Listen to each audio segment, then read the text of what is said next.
ವೈದ್ಯರ ನಿರ್ಲಕ್ಷ್ಯಕ್ಕೆ ನವಜಾತ ಶಿಶುವಿಗೆ ಜನ್ಮ ನೀಡಿದ ತಾಯಿಯೊಬ್ಬಳು ಸಾವನ್ನಪ್ಪಿದ್ದಾಳೆ ಎಂದು ಕುಟುಂಬಸ್ಥರು ಆರೋಪಿಸಿದ ಘಟನೆ ಚಿತ್ರದುರ್ಗ ಜಿಲ್ಲಾಸ್ಪತ್ರೆಯಲ್ಲಿ ನಡೆದಿದೆ.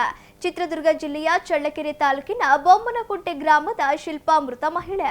ಶಿಲ್ಪಾಳಿಗೆ ಹೆರಿಗೆ ನೋವು ಕಾಣಿಸಿಕೊಂಡ ಹಿನ್ನೆಲೆ ಅವರನ್ನು ಚಿತ್ರದುರ್ಗದ ಸರ್ಕಾರಿ ಆಸ್ಪತ್ರೆಗೆ ದಾಖಲಿಸಲಾಗಿದ್ದು, ವೈದ್ಯ ಸೇತುರಾಮ್ ಎಂಬುವವರು ಚಿಕಿತ್ಸೆ ನೀಡಿದ ಬಳಿಕ ಶಿಲ್ಪಾ ಪ್ರಜ್ಞಾಹೀನ ಸ್ಥಿತಿಗೆ ತಲುಪಿದ್ದಾರೆ.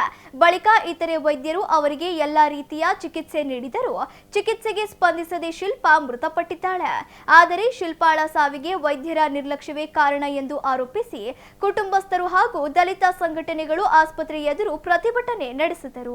ಈ ವೇಳೆ ಜಿಲ್ಲಾ ಶಸ್ತ್ರಚಿಕಿತ್ಸಕ ಡಾಕ್ಟರ್ ರವೀಂದ್ರ ಮಾತನಾಡಿ, ಶಿಲ್ಪಾಳಿಗೆ ಇದು 3ನೇ ಹೆರಿಗೆಯಾಗಿದ್ದು ಅವರಿಗೆ ನೀಡಿದ ಚಿಕಿತ್ಸೆಯಲ್ಲಿ ವೈದ್ಯರು ಯಾವುದೇ ನಿರ್ಲಕ್ಷ್ಯ ವಹಿಸಿಲ್ಲ ಎಂದರು. ಶಿಲ್ಪಾ ಮೃತಪಟ್ಟ ನಂತರ ವಾರ್ಡ್ನಲ್ಲಿ ಇರುವ ರೋಗಿಗಳಿಗೆ ತೊಂದರೆ ಆಗಬಾರದು ಎಂದು ಸಂಬಂಧಿಕರಿಗೆ ಹೊರಗಡೆ ಕಳಿಸಿದ್ದಾರೆ ಅಷ್ಟೇ.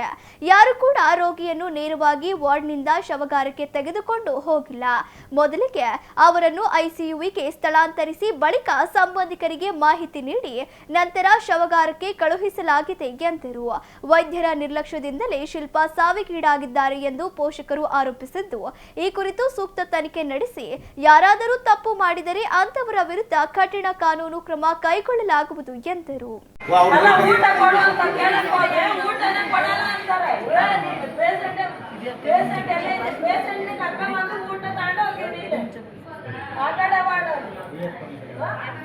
ಊಟನೇ ಕೊಡಲ್ಲ ಅಂತಾರಲ್ಲ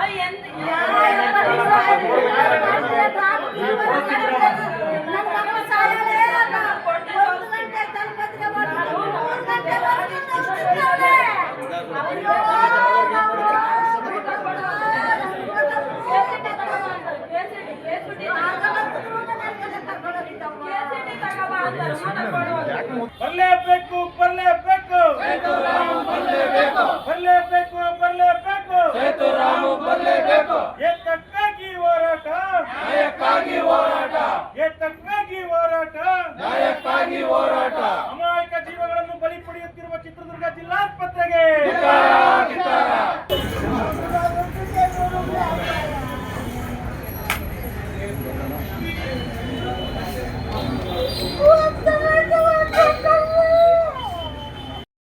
ಪ್ರಾಣನ ತಗೋದನ ಸುಮ್ಮನೆ ಐಸ್ ರೂಮ್ನಾಗ ಹಾಕ್ಕೊಂಡು ಹೋಗ್ಕೊಂತ ಹಾಕ್ಕೊಂಡೋಗಿ ಎಣದ ರೂಮ್ನಾಗ ಹಾಕ್ಯವ್ರೆ.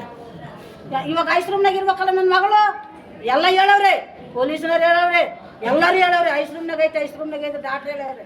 ಬಟ್ ನನ್ನ ಮಗಳು ಐಸ್ ರೂಮ್ನಾಗೆ ಇರ್ಬೇಕು. ಎಣದ ರೂಮ್ನಾಗ ಇದು ನಾನು ಒಪ್ಪಲ್ಲ. ಸುಳ್ಳು ಯಾಕೆ ಹೇಳ್ಬೇಕಾಗಿತ್ತು? ಈಗ ಡೆಲಿವರ್ ಆಗ್ತಲೋ ಈಗ ಅಮ್ಮ ಹಿಂಗಾದ್ರೆ ಓದ್ದಾಗ ನೋಡೋದಲ್ಲ ನೋಡಿದೀವಿ ಅಂತ ನನಗೆ ತೋರಿಸಿದ್ರೆ ನಾನು ಸಮಾಧಾನ ಬೀಳ್ತಿದ್ದೆ. ಐಸ್ ರೂಮ್ನಾಗ ಆಯ್ತು ಅಂತಂದು ಹೇಳಿ ಸುಮ್ಮನೆ ಎಣದ ರೂಮ್ನಾಗ ಹಾಕಿ ಇನ್ನು ಐಸ್ ರೂಮ್ನಾಗ ಐತೆ ಐಸ್ ರೂಮ್ನಾಗ ಐತೆ ಅಂತ ನನಗೆ ಸುಳ್ಳು ಹೇಳ್ಬೋದಾ? ಅವ್ನು ಕರೆ ಕಳಿಸ್ತಾನೆ. ಪೊಲೀಸ್ ಆಗಲಿ ಸೆಕ್ರೆಟರಿ ಆಗಲಿ ಜಮದಾರ್ ಆಗಲಿ ನಾನು ಕೇಳ್ಕೊಂಡು. ಶಿಲ್ಪ ಅನ್ನೋ ಪೇಷಂಟು ಬೊಮ್ಮನಹಳ್ಳಿಯಿಂದ ಅಡ್ಮಿಟ್ ಆಗಿದ್ದೆ. ಅದು 3ನೇ ಹೆರಿಗೆ. ಇದು 3ನೇ ಹೆರಿಗೆ 2 ನಾರ್ಮಲ್ ಆಗಿದೆ. ಅದು ಸ್ವಲ್ಪ ಅವಧಿ ಮೀರಿ 4 ದಿವಸ ಆದ ನಂತರ ಇದು ಪೇಷಂಟ್ ಬಂದಿದ್ದಾರೆ, ಅಡ್ಮಿಟ್ ಮಾಡ್ಕೊಂಡಿದ್ದಾರೆ. ನಿನ್ನೆ ಅಂದರೆ ಇವತ್ತು ರಾತ್ರಿ ಏನು 11 ಗಂಟೆ ಸಮಯದಲ್ಲಿ ಅದು ARM ಅಂತ ಮಾಡ್ತಿದೆ. ಅಂದರೆ ಅದನ್ನು ಮೆಂಬ್ರೇನ್ಸ್ನ ರಪ್ಚರ್ ಮಾಡಿ ನೀರು ತೆಗೆದಿದ್ದಾರೆ. ನೀರು ತೆಗೆದ ಮೇಲೆ ಏನಾಗಿದೆ, ಅದು 11 ಗಂಟೆಲಿ ತೆಗೆದಿದ್ದಾರೆ. ಅದು 3 ಗಂಟೆಯಲ್ಲಿ ಡೆಲಿವರಿಗೆ ಬಿಟ್ಟಿದ್ದಾರೆ.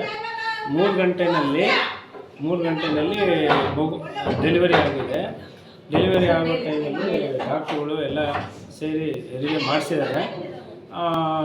ಹೆರಿಗೆ ಆದ್ರೂ ಸಹ ಅರ್ಧ ಗಂಟೆವರೆಗೂ ತಾಯಿ ಆರೋಗ್ಯವಾಗಿ ಇದೆ, ನೀರು ಕುಡಿದಿದ್ದಾಳೆ, ಮಾತಾಡ್ತಿದ್ದಾಳೆ.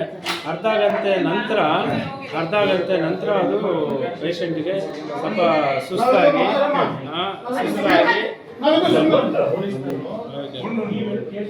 ಸುಸ್ತಾಗಿ ಆಮೇಲೆ ಇಮಿಡಿಯೇಟಾಗಿ ಆಕ್ಸಿಜನ್ ಎಲ್ಲ ಕೊಟ್ಟು ಆಕ್ಸಿಜನ್ ICUಗೆ ಶಿಫ್ಟ್ ಮಾಡಿ ಎಲ್ಲ ಡಾಕ್ಟರ್ಗಳು ಟ್ರೈ ಮಾಡಿದ್ದಾರೆ.